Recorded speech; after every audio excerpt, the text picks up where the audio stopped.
Patuloy na nagpapagaling sa pagamutan ng dalawang pasaherong nasugatan sa banggaan ng pampasaherong jeep at SUV sa Talungan, Reyna Mercedes nitong araw ng Huwebes, habang nananatili naman sa kustodiya ng pulisya ang dalawang tsuper na sangkot sa insidente.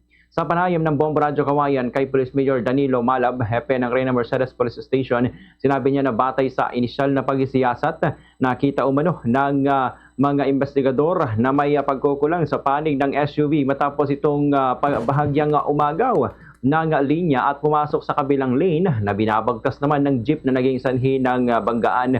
Gayunman, maaring human error umano ang sanhi nito dahil sa senior citizen na rin ang nagmamaneho ng SUV. Samantala, nilinaw naman ni Police Major Malab na walang nakarating na sa reklamo na sa kanilang himpilan kaugnay sa mga nawalang gamit ng mga pasahero na sangkot sa aksidente, kaugnay ng mga posts sa social media na nawalan umano ng gamit ang ilan sa mga pasaherong nasugatan. Ganito ang bahagi ng pahayag ni Police Major Danilo Malab.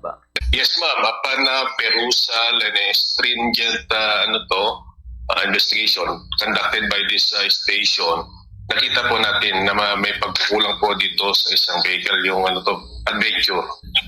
Medyo naging reckless siya. Kasi sumingit siya, ma'am. Kinuha niya yung lane ng kabila. That's the reason why nabangga niya po yung kasalubong na vehicle ng jeepney. Kasi itong ating mga drivers is senior citizen, ma'am.